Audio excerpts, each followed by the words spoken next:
So, to begin the show today, how do we break that bad habit of living without a written budget? Well, Ralph, you may have heard that, it takes 21 days to break a habit. Others have said it takes 30 to 60 days to break a habit.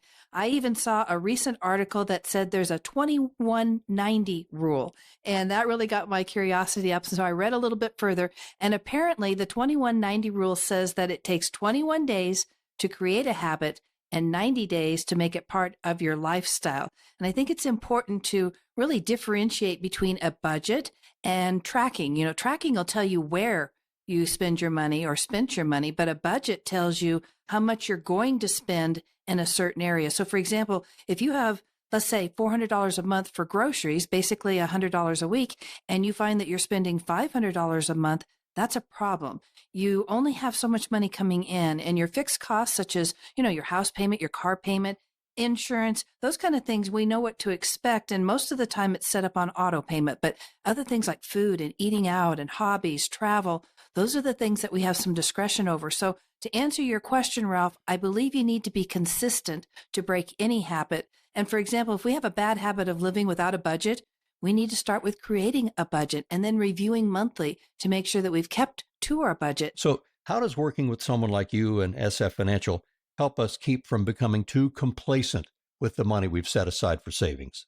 Well, when we are complacent regarding our portfolio, we're not optimizing the outcome. Adjustments do need to be made, especially as we're preparing for retirement. If we're invested the same way in retirement as we were when we were working and we were in that accumulation phase of life, we're probably taking on too much risk. Also, as our goals are, they should be different as we get older. So it's very important to have an advisor whose focus is on retirement planning, working with you and your portfolio, making sure that you're staying on track. And if not catching, things that need to be changed early, that can be a problem. So when we meet with our clients, at least annually, this is where we review their budget, their income, their allocations, possible changes in their lifestyle, including health changes. And we want to make sure that our clients understand how and why that they're invested the way that they are. Things are constantly changing, and your advisor needs to make sure that your portfolio, and especially your retirement plan, is adjusting as well. So the fees on the portfolio we're talking about here, how much of an impact do the fees have on our retirement plans? Well, Ralph, fees matter more than you might realize.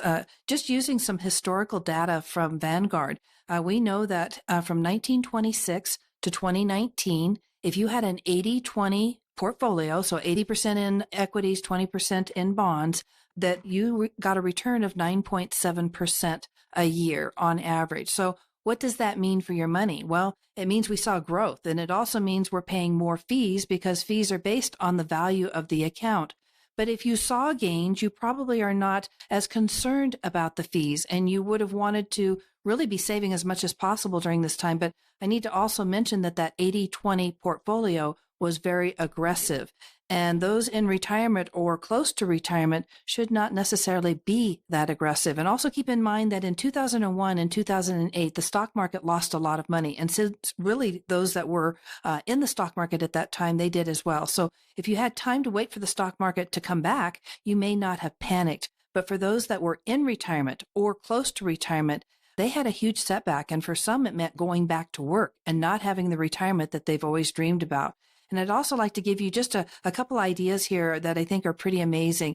If you had, $1,000 a month for 40 years with that 9.7% returns, an 80-20 portfolio, your portfolio would have grown to about 5.8 million. But just with some of the average fees, if you factored that in with just 1%, instead of having that 5.8 million, now we're looking at 4.3 million. So fees do make a difference. And it's very important that we understand the fees that we're paying. Well, Barb, leaving any tax breaks on the table, that's another bad habit to break.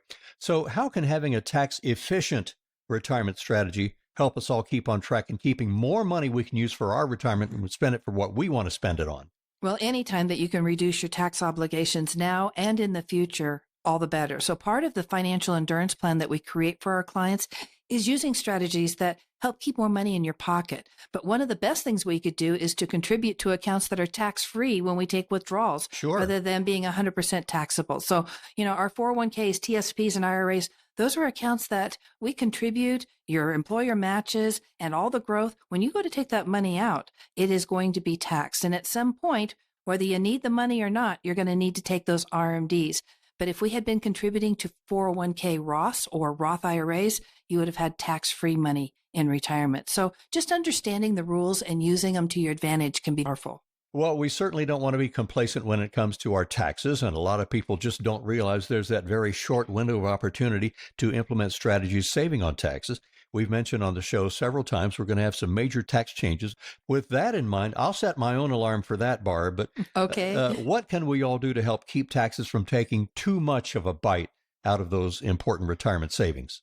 Well, using the time that we have between now and January 1 of 2026 to see what we could do to maybe reduce future taxes. And that could mean maybe a Roth conversion where we're converting, taxable accounts into non-taxable accounts. And granted, you are paying the tax today. We're not going to get around that. You're going to pay the tax, but to do so with lower taxes is better than doing it with higher taxes. But there's a lot that's involved in that, and there's a lot of planning that has to go into that. And I certainly wouldn't recommend doing it on your own. You really need someone who can guide you and stress test and make sure that you're doing it correctly and that you're not doing it too quickly. And if you can get into the habit of saving, living within your means, not charging on your credit card for things you can't afford, monthly reviewing your budget and making sure that you're staying on track, you'll be miles ahead and have more in your retirement savings.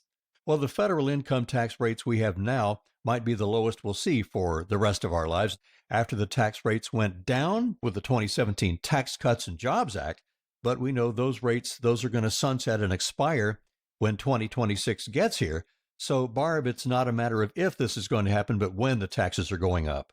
You're right. And I bet that everyone that's listening has a few areas where they can become a little more tax efficient with their retirement money. And I really want to help you understand the potential impact that taxes can have on your retirement savings and learn about ways to reduce or maybe even eliminate taxes in retirement and create an income strategy so that your retirement income will last as long as you need it to last. And we can help you go over your retirement accounts and uncover what your possible tax liabilities could be in the future. We'll talk about some of the strategies that we could do with you to help you reduce your taxes down the road. So it could mean a lot of money that you get to keep in your pocket.